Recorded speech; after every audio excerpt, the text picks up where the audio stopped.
कुर्बानी जब ज़िबा करते हैं हम लोग, तो अल्लाह के रसूल जनाब मोहम्मद रसूलुल्लाह सल्लल्लाहु अलैहि वसल्लम ने इरशाद फरमाया कि जब कुर्बानी करो तो कुर्बानी के जानवर के करीब में खड़े रहा करो, खड़े रहा करो। और कुर्बानी कसाई लोग ज़िबा करते हैं, हे बाबा रे बाबा, भर मुंह गुटका। अब इधर है कि नहीं है हम तो नहीं जानते, इधर है। अरे कसाई जो ज़िबा करता है, अच्छा जो हाथ लगाने वाले हाथ लगा देते हैं, तो सुनो, कसाई का हो चाहे हाथ लगाने वाले का हो, दोनों के ऊपर में बिस्मिल्लाहिर्रहमानिर्रहीम बिस्मिल्लाह का पढ़ना वाजिब है। अगर एक ने भी बिस्मिल्लाह नहीं पढ़ा, कुर्बान जाइए, वो जानवर हराम है। इसलिए इस बात को थोड़ा सा ज़हन में रखिएगा। कसाई जो हो तो पहले गुटखा खाता है, पहले गुटखा फेंकवाइएगा उसे, कुल्ली करो और बिस्मिल्लाह पढ़कर छुरी चलाओ। आप भी हाथ लगा रहे हैं, जो भी हाथ लगाए वो भी बिस्मिल्लाह पढ़े, कसाई भी बिस्मिल्लाह पढ़े। ये कुर्बानी का ये एक पैगाम था जो आप तक मुझे पहुंचाना था। और दूसरी बात, जानवर कितने साल की उम्र होनी चाहिए भाई, जानना जरूरी ना है? अरे बोलो ना हो, अरे जानना जरूरी ना है। गाय है, भैंस है, कम से कम 2 साल, कम से कम 2 साल। बोलो भाई जल्दी बोलिए। 2 साल। ऊंट 5 साल, ऊंट 5 साल। अच्छा, बकरा बकरी 1 साल का, कम से कम 1 साल का हो। दुम्बा भेड़ 6 महीने से भी अगर ज्यादा उम्र हो, तरोताजा है तो दुरुस्त है। अब मुर्गा उसका कोई समय नहीं। कुर्बान जाइए, अगर मुर्गे की कुर्बानी जायज होती, अगर ये आदमी देसी मुर्गा ने खोजल करते, पोल्ट्री ढूंढा, पोल्ट्री से काम चल जाता। ये क्या कहते हैं कि पैगाम था कुर्बानी के हवाले से जो आप तक पहुंचाना था। मेरे भाइयों, अल्लाह अगर वसअत दिया है तो कुर्बानी करो। अल्लाह के नबी जनाब मोहम्मद रसूलुल्लाह सल्लल्लाहु अलैहि वसल्लम पाबंदी के साथ हर साल कुर्बानी करते थे। और कुर्बान जाइए, अल्लाह के रसूल अपने तरफ से कुर्बानी करते थे, अपनी उम्मत की तरफ से भी कुर्बानी करते थे। हम गुनहगारों की तरफ से भी कुर्बानी करते थे आप, कि मेरी आने वाली उम्मत, मेरी उम्मत मौजूद जो है, उनके नाम से भी कुर्बानी करते थे। अल्लाह तौफीक दे तो एक हिस्सा कम से कम अल्लाह के रसूल जनाब मोहम्मद रसूलुल्लाह सल्लल्लाहु अलैहि वसल्लम के नाम पर भी कुर्बानी दो। एक हिस्सा कम से कम अल्लाह के नबी सल्लल्लाहु अलैहि वसल्लम के नाम पर भी कम से कम देने की कोशिश किया करें। तो मेरे भाइयों, मेरे दोस्तों, मेरे बुजुर्गों, और कुर्बानी का गोश्त, कुर्बानी का गोश्त खुद खाओ, रिश्तेदारों को भी खिलाओ, और फ्रिज में ठूस ठूस के रखो। बाप, आदमी बोले जो हो हमें तो बकरी जागरो गोश्त मुहर्रम तक खेलो छे।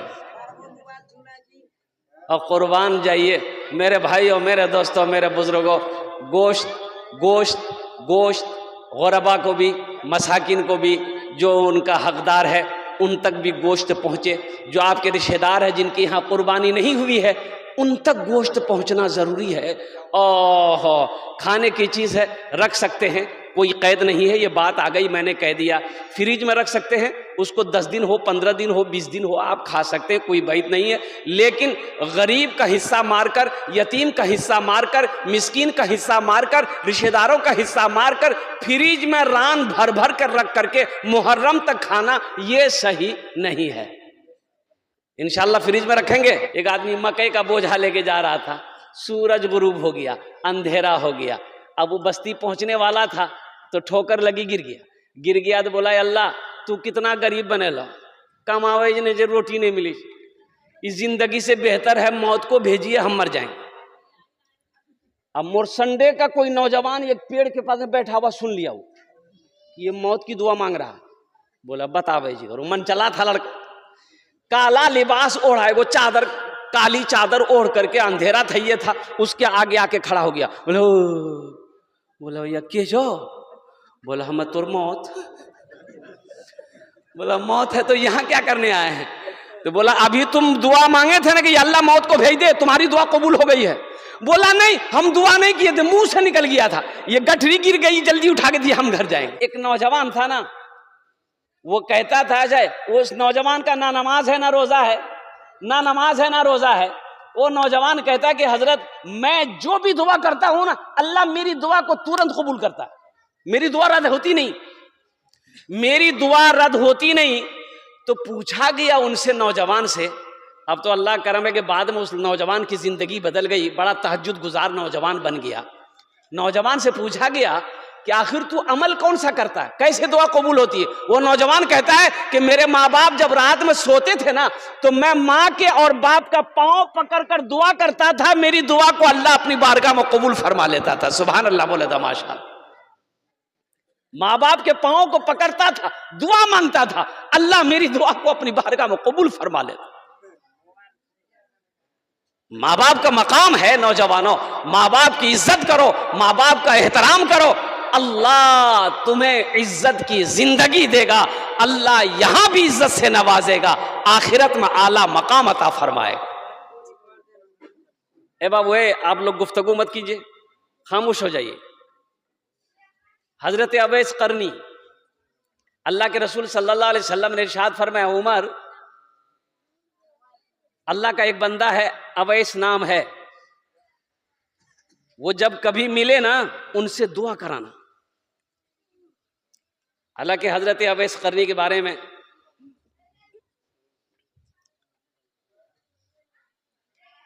ये बताया गया कि वो मदीना गए थे, करन के रहने वाले थे, अल्लाह के रसूल सल्लल्लाहु अलैहि वसल्लम से मिलने के लिए।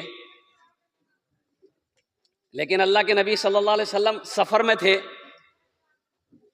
तो ये आप ठहरे नहीं, मदीना वापस आ गए, इसलिए कि घर में बूढ़ी माँ थी, माँ की खिदमत करने वाला कोई नहीं था, माँ को छोड़कर गए थे, इजाजत लेकर माँ से गए थे। तो अल्लाह के रसूल सल्लल्लाहु अलैहि वसल्लम को हजरत अवैस करनी ने अपनी आंखों से देखा नहीं था। अल्लाह के रसूल ने इरशाद फरमाया, उमर, अवैस कभी मिले ना, अवैस से अपने लिए दुआ कराना। हजरत उमर बिन खत्ताब रदी अल्लाह ताला अन्हु जब खलीफतुल मुस्लिमीन बने, तो हज का महीना आता था ना, तो आप जो यमन से आने वाले लोग होते थे, करन से आने वाले, जो करन से आने वाले लोग होते थे, उन लोगों से पूछते थे, भाई तुम में से अवैस किसी का नाम है? अवैस कौन है? बोले अवैस कोई नहीं है। अब एक साल आया, कुर्बान जाइए, तो अल्लाह हजरत उमर फारूक रदी अल्लाह ताला ने पूछा कि भाई आप लोग करन के हो? कि बोला कि हाँ हम लोग करन से आए हैं, करनी है। बोला कि तुम लोगों में से कोई अवैस है? तो हजरत अवैस करनी के चचा वहां मौजूद थे, बोले कि हाँ वो मेरा भतीजा है। बोला वो आया हज करने? बोला हाँ आया है, लेकिन वो यहां नहीं है, वो मिना के मैदान में ऊंट चरा रहा है।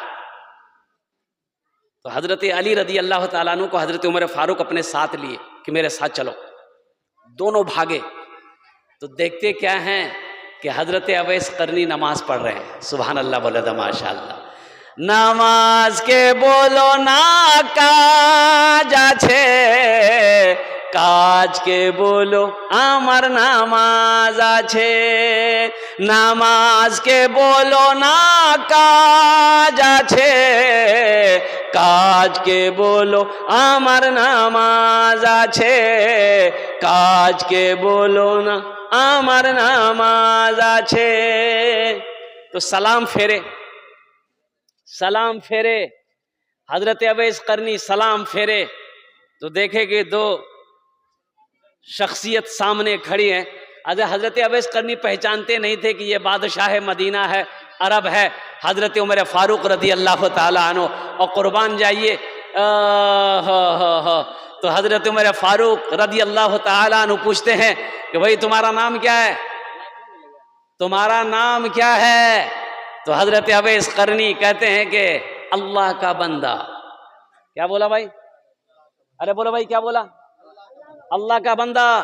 तो भाई अल्लाह का बंदा तो सब है, आखिर माँ ने कोई नाम तो रखा होगा। बोला मेरा नाम अवैस है। अवैस है। तो आप लोग कौन है? हजरत अवैस करी ने पूछा कि भाई आप लोग कौन है? तो हजरत अली रदी अल्लाह ताला इरशाद फरमाया कि ये अमीरुल मोमिनीन हजरत उमर बिन खत्ताब रदी अल्लाह ताला अन्हु है। ये हजरत उमर बिन खत्ताब है, अमीरुल मोमिनीन है ये। अब अमीरुल मोमिनीन का नाम सुनना था, हजरत अवैस करनी कांपने लगे, बोले आप लोग यहाँ क्या करने हैं? तो हजरत उमर फारूक रदी अल्लाह ताला ने इरशाद फरमाया कि अवैस हम दोनों के लिए दुआ करो, हाथ उठाओ, दुआ करो, दुआ करो, हम दोनों के लिए दुआ करो, कुर्बान जाओ। पीछे क्या है? तहज्जुद नहीं। पीछे क्या है? नमाज नहीं। पीछे क्या है? रोजा नहीं। पीछे क्या है? हज नहीं। पीछे क्या है? इशराक की नमाज, चाश्त की नमाज, अवाबिन की नमाज नहीं। मां की खिदमत है। क्या है? अरे बोलो भाई, मां की खिदमत है। कल क़यामत के दिन अल्लाह के रसूल इरशाद फरमाते हैं कि लोग जन्नत में जा रहे होंगे, हजरत अवैस करनी को भी कहा जाएगा, वो भी जन्नत में जा रहे होंगे। तो जन्नत के दरवाजे पे अल्लाह कहेगा कि अवैस को रोको, अवैस को, अरे भाई अवैस को, अरे बोलो भाई रोको, जन्नत में जाने मत दो, रोको। हजरत अवैस करनी को फरिश्ते रोक देंगे, भाई रुक जाओ, अल्लाह का हुक्म है, रुक गए। तो हजरत अवैस करनी सोचेंगे पता नहीं क्या होगा। तो मेरे अल्लाह ने कहा कि अवैस घबराओ नहीं, मैंने तुम्हें इसलिए रोका है कि तुमने अपनी माँ की बड़ी खिदमत की है। आहा, ये देख रहे हो, ये जहन्नम में लोग खड़े हैं, तू जिसके तरफ तू उंगली का इशारा करेगा, जिसके तरफ उंगली का इशारा करेगा, मैं सबके गुनाहों को माफ फरमा कर जन्नत के अंदर में दाखिल कर दूंगा। सुभान अल्लाह। आहा, अवैस तू जिसके तरफ भी इशारा करेगा ना, मैं उसे जन्नत के अंदर में दाखिल कर दूंगा। ये माँ की खिदमत का मकाम है, ये बाप की खिदमत का मकाम है। इसलिए नौजवानों, अपने माँ बाप की कदर करो, अपने माँ बाप की खिदमत करो। अल्लाह अकबर कबीरा। ना नमाज कबूल है, ना रोज़ा कबूल है, ना हज कबूल है, ना कुरान की तिलावत कबूल है। कोई नेक अमल उस वक्त तक तो कबूल नहीं है अगर माँ बाप रूठा है, उस वक्त तक कबूल नहीं होंगे जब तक अपने रूठे हुए माँ बाप को मना नहीं लोगे। कुर्बान जाओ, माँ बाप राजी, अल्लाह राजी, माँ बाप नाराज, अल्लाह नाराज। इंशाअल्लाह माँ बाप की खिदमत करके इंशाअल्लाह। हाथ उठाओ, अल्हम्दुलिल्लाह सुम्मा अल्हम्दुलिल्लाह। अभी जिंदा है तेरी माँ, अपनी जन्नत बना लो ना। अभी जिंदा है तेरी माँ, अपनी जन्नत बना लो ना। बना लो, बना लो, अपनी जन्नत बना लो ना। अपनी जन्नत बना लो ना। इल्मो हुनर, इल्मो हुनर खरीदिली, शोहरत खरीदिली। इल्मो हुनर खरीदिली, शोहरत खरीदिली। हर आफियत खरीदिली, बरकत खरीदिली। एक शब जो माँ के पाँव दबा कर मैं सो गया। एक शब जो माँ के पाँव दबा कर मैं सो गया। देखा जो ख्वाब में मैंने जन्नत खरीद दिली। अभी जिंदा है तेरी माँ, अपनी जन्नत बना लो ना। बना लो, अपनी जन्नत बना लो ना। अपनी जन्नत बना लो ना। एक शेर और है, अगर आपकी इजाजत हो तो सुना दूं? अरे सुना दे, बोलिए जल्दी से। तो एक बार सुभान अल्लाह बोल दिए, माशाअल्लाह। आया था शान से जो वो घबरा के चल दिया। आया था शान से जो वो घबरा के चल दिया। अपनी अना समेट के थर्रा के चल दिया। माँ की दुआ के आगे है औकात उसकी क्या। माँ की दुआ के आगे है उस औकात उसकी क्या। आया भी हादसा तो वो कतरा के चल दिया। भी जिंदा है तेरी माँ, अपनी जन्नत बना लो ना, बना लो अपनी जन्नत बना लो ना, अपनी जन्नत बना लो ना। मदरसे में हजरत ने कहा कि ऐसा करो, कौन लड़का ऐसा है जो जन्नत से मिट्टी ला सकता है? कोई ला सकता है? जन्नत से कोई मिट्टी ला सकता है? सारे बच्चे खामोश। ओहो, सवाल खत्म हो गया, किसी ने जवाब नहीं दे पाया। अब उसके कल होकर के एक लड़का कागज में कुछ लपेट कर लाया, मदरसा आया, हजरत के हाथों में दिया कि हजरत आपने कल सवाल किया था कि कौन है जो जन्नत की मिट्टी ला सकता है, मैंने लाया है। तो हजरत पुड़िया खोले, देख रहे माटी छिके, कहाँ आसान ले रहे? बोला हजरत अपने माँ के कदमों के नीचे से लाया है। सुभान अल्लाह बोल रहा, इसलिए कि हुजूर की हदीस है कि माँ के कदमों के नीचे जन्नत है। मैंने अपने माँ के कदमों के नीचे से इस मिट्टी को उठाया है। उस्ताज ने उस बच्चे को अपने सीने से लगाया, दुआओं से नवाजा। इसलिए नौजवानों, कुर्बान जाओ, अपनी माँ की खिदमत करो, अपने बाप की खिदमत करो। अच्छा देखिएगा, एक मसले की बात है, बड़े पते की बात है, नुक्ते की बात है। आप हज करने जाइए, हज करने जाइए, 4 लाख रुपए खर्च कीजिए, इसकी कोई वारंटी नहीं है, ना गारंटी है कि आपका हज कबूल है। कोई गारंटी कोई बता सकता है मेरा हज कबूल हो गया है? बोलो भाई, अरे बोलो ना हो।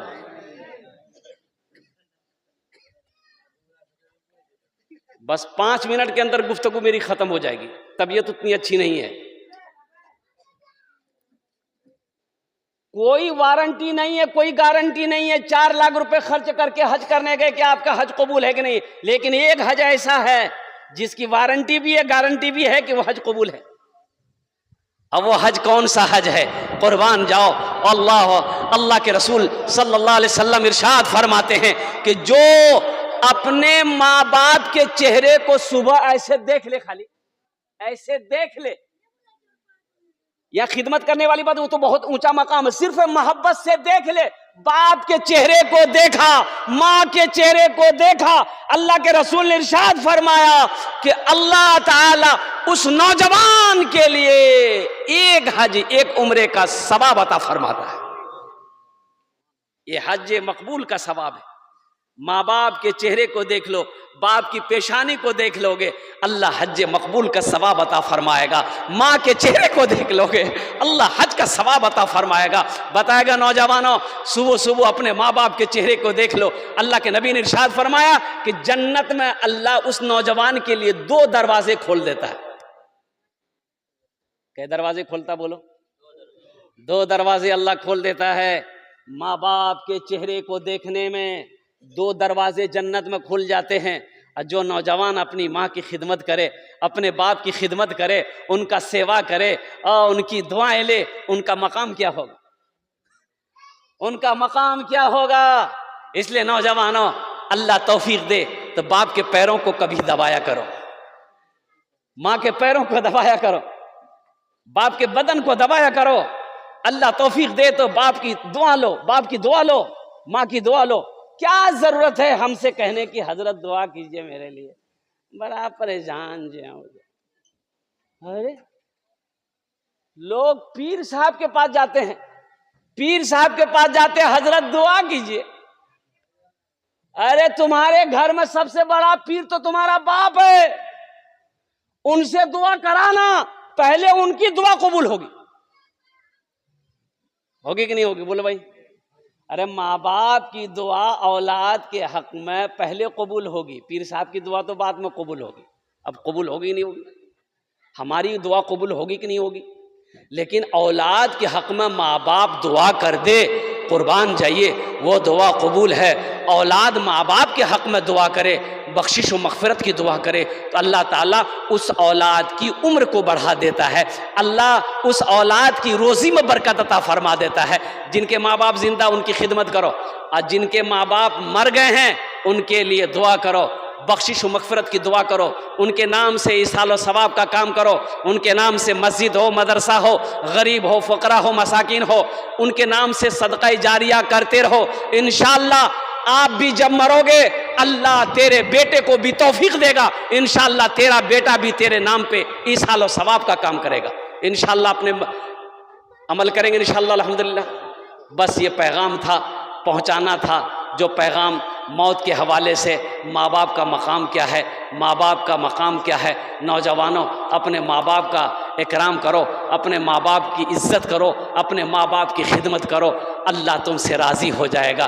अल्लाह और हज़रत इब्न अब्बास रदी अल्लाह ताला अन्हु की एक रिवायत है कि एक नौजवान अल्लाह के रसूल की बारगाह में आया, कहा या रसूलल्लाह मुझसे बहुत बड़ा गुनाह हो गया। तो अल्लाह के रसूल ने इरशाद फरमाया कि कौन सा गुनाह किया? कहा या रसूलल्लाह मैं बता नहीं सकता, बहुत बड़ा गुनाह हो गया, बहुत बड़ा गुनाह हो गया है। तो अल्लाह के नबी ने इरशाद फरमाया तेरी माँ है। कहा कि या रसूलल्लाह मेरी माँ है। कहा कि जा माँ की खिदमत कर, अल्लाह तेरे गुनाहों को माफ फरमा देगा। सुभान अल्लाह बोले तो माशाअल्लाह अल्हम्दुलिल्लाह। माँ की खिदमत कर, अल्लाह तेरे गुनाहों को माफ फरमा देगा। माँ बाप की खिदमत करो, और ये बदला है। और एक बात और बताता चलूं, जो अपने माँ बाप के साथ जैसा करेगा उसका बेटा उसके साथ वैसा ही करेगा।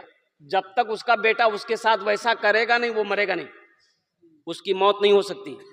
एक बेटा अपने बाप का कॉलर पकड़ा, झगड़ा हो गया बाप बेटे में, बाप का कॉलर घर के अंदर में पकड़ा, खींच के ओसारे में लाया, ओसारे से आंगन में लाया, आंगन से दरवाजे की तरफ खींच के लेके जा रहा था। तो दरवाजे में एक जगह गया तो बाप बोला ए बेटा बस कर, रुक जाओ। यहीं तक हम भी अपने बाप को खींच कर लाए थे,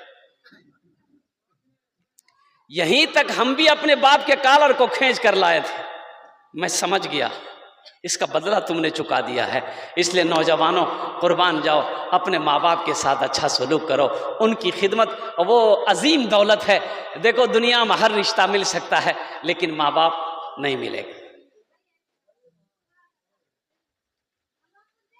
हमको अपने मात पिता पे आज बड़ा अभिमान है जिनके सर पे माँ की ममता, जग में बड़ा इंसान है, जग में बड़ा इंसान है। हमको अपने मात पिता पे आज बड़ा अभिमान है जिनके सर पे माँ की ममता, जग में बड़ा इंसान है, जग में बड़ा इंसान है। जो माँ की अज़मत ना समझे वो कितना नादान है, वो कितना नादान है। पीते पीते दूध कभी आंचल में जब छुप जाते थे, पीते पीते दूध कभी आंचल में जब छुप जाते थे, खुद ठंडक में माँ सोती गोदी में हम सो जाते थे, गोदी में हम सो जाते थे। माँ बोली मन भावन मेरा बेटा रूप समान है, जो माँ की ममता ना समझे वो कितना नादान है, वो कितना नादान है। बहुत सारे भाई हमारे यहाँ पर मौजूद हैं जिनकी माँ नहीं है, जिनका बाप नहीं है, और उनमें से एक मैं भी हूँ। मेरी भी माँ नहीं रही इस दुनिया में, मेरे भी वालिद नहीं है इस दुनिया में। और कुर्बान जाइए, जहाँ मेरे वालिदैन की कब्र है, कब्रिस्तान है, कब्र है, वहीं से रास्ता है गुजरने का। जब भी जलसे में निकलता हूँ तो गाड़ी में बैठता हूँ तो फातिहा अल्हम्दुलिल्लाह कुरान की तिलावत करते हुए गुज़रता हूँ। जब वहाँ से लौटता हूँ घर तो फिर कुरान पढ़ता हुआ इसाल व सवाब का काम करते हुए लौटते हैं। मैं तो ये समझता हूँ कि अल्लाह ने जो आज मुझे इज्जत दी है सिर्फ मेरे माँ बाप की दुआएं हैं। मैं कुछ नहीं हूँ, मेरी कोई हैसियत नहीं है, मैं एक तालिब इल्म हूँ। आज जो कुछ भी है, आप जो हमारी इज्जत कर रहे हैं, ये सिर्फ मेरी माँ बाप की दुआएं हैं। नौजवानों, आजमा के देख लो, अगर तुम्हें यकीन नहीं हो रहा ना, आजमा के देखो। इंशाअल्लाह अपने माँ बाप की खिदमत करो, उनकी दुआएं लो, इंशाअल्लाह देखना अल्लाह सारी दुनिया के दिलों के अंदर में तुम्हारी मोहब्बत बसा देगा। आजमा के देखो, तो बहुत सारे लोग होंगे